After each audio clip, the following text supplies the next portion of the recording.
मुख्यमंत्री योगी आदित्यनाथ ने भी दिल्ली में सीडीएस जनरल बिपिन रावत और उनकी पत्नी मधुलिका रावत को श्रद्धांजलि दी। Chief of defence staff general Bipin Rawat को केंद्रीय मंत्री निर्मला सीतारमण, मनसुख मंडाविया, स्मृति ईरानी और सर्बानंद सोनोवाल ने भी श्रद्धांजलि दी।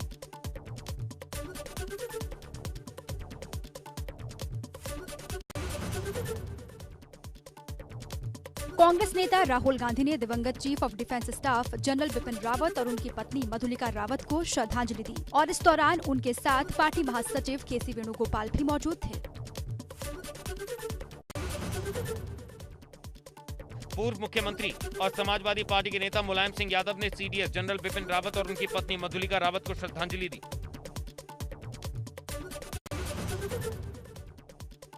Chief justice of India NV Ramana ने भी सीडीएस बिपिन रावत को श्रद्धांजलि दी।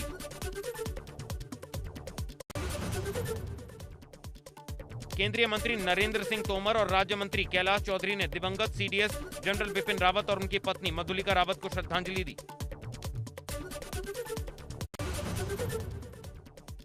सीडीएस जनरल बिपिन रावत और उनकी पत्नी मधुलिका रावत को श्रद्धांजलि देने किसान नेता राकेश टिकैत भी पहुंचे। इसके साथ ही एयरफोर्स ने अपने ट्वीट में कहा, ये जांच तेजी से पूरी होगी और तथ्यों का पता लगाया जाए। वायुसेना ने अपील की है कि जांच पूरी होने तक मृतकों की पूरी गरिमा रखी जाए और किसी भी तरह की गलत जानकारी या फिर कयासबाजी से बचा जाए।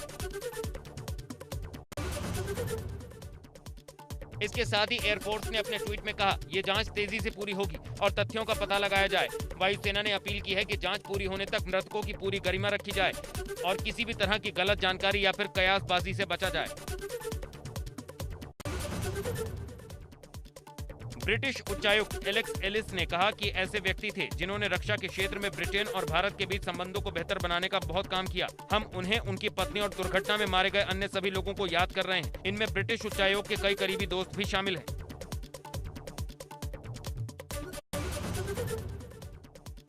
सीडीएस जनरल बिपिन रावत के अंतिम दर्शन के दौरान श्रीलंका, भूटान, नेपाल और बांग्लादेश की सेनाओं के कमांडर भी पहुंचे।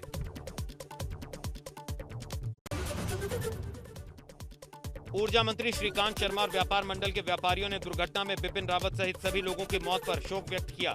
श्रीकांत शर्मा ने कहा, बिपिन रावत साहब को सभी लोग श्रद्धांजलि दे रहे हैं। देश ही नहीं बल्कि पूरी दुनिया के अंदर बिपिन रावत बहुत बड़े जांबाज सिपाही थे। केंद्रीय मंत्री धर्मेंद्र प्रधान ने कहा, स्पेशल एजुकेशन जोन बनेगा गोरखपुर। गोरखपुर में नई शिक्षा नीति को महाराणा प्रताप शिक्षा परिषद और महायोगी गुरु गोरक्षनाथ विश्वविद्यालय के साथ अन्य विश्वविद्यालय पुरजोर तरीके से करेंगे लागू।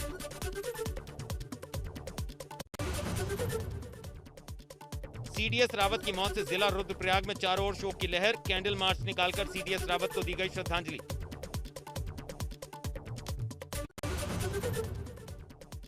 तमिलनाडु के कुन्नूर में हेलीकॉप्टर दुर्घटना में शहीद हुए देश के पहले सीडीएस जनरल बिपिन रावत के निधन से पूरे देश और उत्तराखंड में शोक की लहर। हरिद्वार नगर निगम की मेयर अनीता शर्मा ने निगम के मुख्य द्वार का नाम सीडीएस जनरल बिपिन रावत स्मृति द्वार रखने की घोषणा की। कुन्नूर हेलीकॉप्टर हादसे में शहीद हुए विंग कमांडर पृथ्वी सिंह के परिजनों से मुख्यमंत्री योगी आदित्यनाथ ने की मुलाकात। परिजनों को 50 लाख की आर्थिक सहायता का ऐलान। परिवार के एक सदस्य को सरकारी नौकरी देने का भी किया वादा।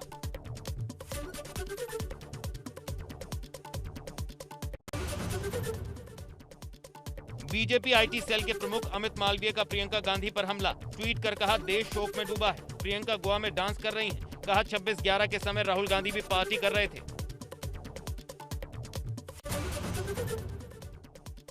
केंद्रीय मंत्री अनुराग ठाकुर ने न सिर्फ भोजपुरी में ट्वीट किया बल्कि बयान भी भोजपुरी में ही दिया।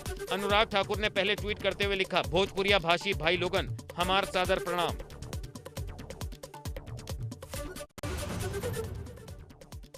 मेरठ में 11 दिसंबर को बूथ अध्यक्षों को संबोधित करेंगे और जीत का मंत्र देंगे भाजपा अध्यक्ष जेपी नड्डा। शनिवार 11 दिसंबर को मेरठ की सुभारती यूनिवर्सिटी में होने वाले इस कार्यक्रम में मुख्य अतिथि के रूप में होंगे शामिल प्रदेश अध्यक्ष स्वतंत्र देव सिंह, उप मुख्यमंत्री दिनेश शर्मा, केंद्रीय मंत्री संजीव बालियान भी रहेंगे मौजूद।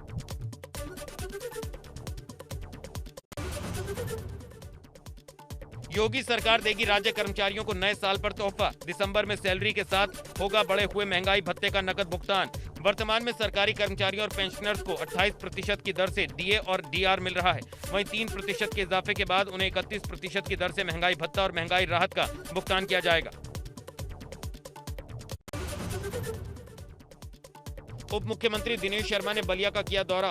बांसडीह में 9 करोड़ की 9 परियोजनाओं का लोकार्पण और 2 परियोजनाओं का किया शिलान्यास। इस दौरान सपा अध्यक्ष अखिलेश यादव और बसपा सुप्रीमो मायावती का नाम लिए बिना जमकर साधा निशाना।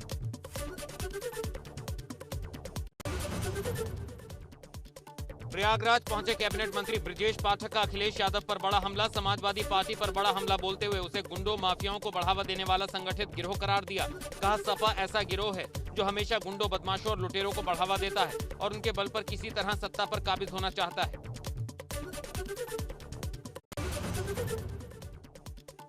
गाजीपुर के जखानिया में अली मद्रा गांव पहुंचे डिप्टी सीएम केशव प्रसाद मौर्य ने 68 करोड़ की विभिन्न सड़क परियोजनाओं का किया शिलान्यास और लोकार्पण। कहा खराब सड़कें बनाई तो उसके खिलाफ कठोर कार्रवाई होगी। 2022 में गाजीपुर की सभी विधानसभा सीटों पर कमल खिलाने की कही बात। मुरादाबाद मंडल स्तर में आने वाली सुरक्षित विधानसभा सीटों को लेकर बसपा के राष्ट्रीय महासचिव सतीश चंद्र मिश्रा ने किया मंथन। भाजपा सपा को लिया आड़े हाथ। कहा दोनों दलों की आपसी मिलीभगत है, दोनों मिलकर चुनाव लड़ रहे हैं। भाजपा प्रदेश अध्यक्ष स्वतंत्र देव सिंह के मायावती को लेकर दिए बयान पर समाजवादी पार्टी के प्रदेश अध्यक्ष नरेश उत्तम पटेल का बयान। कहा बीजेपी के लोग कभी सच बोलते ही नहीं हैं।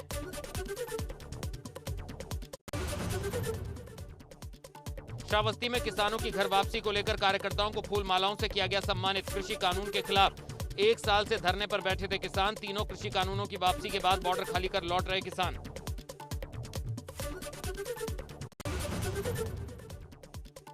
भाजपा प्रदेश अध्यक्ष स्वतंत्र देव सिंह के बयान पर अजय लल्लू का पलटवार। पूछा नौजवानों के भविष्य के साथ खिलवाड़ किसकी सरकार में हुआ? पेपर लीक आउट किसकी सरकार में हुआ? सिपाही भर्ती घोटाला किसकी सरकार में हुआ? कहा कांग्रेस नेताओं ने दी है देश के लिए कुर्बानी। गोरखपुर पहुंचे deputy CM doctor Dinesh Sharma ने भाजपा युवा मोर्चा के साथ किया संवाद। कहा भाजपा ने युवाओं को रोजगार से जोड़ा, साथ मिलकर चले सभी वर्ग के लोग।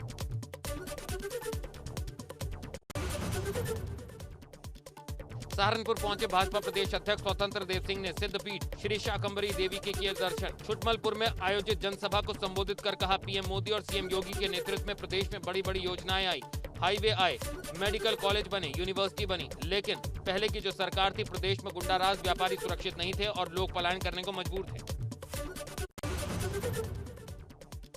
उन्नाव में आईजी जोन लखनऊ लक्ष्मी सिंह ने किया निरीक्षण। बांगरमऊ सर्किल का किया निरीक्षण, प्रगति का लिया जायजा। चुनाव को देखते हुए कामों में तेजी लाने के दिए निर्देश। निरीक्षण के दौरान एसपी एएसपी भी रहे मौजूद। उन्नाव के बांगरमऊ क्षेत्र के आईजी ने किया निरीक्षण।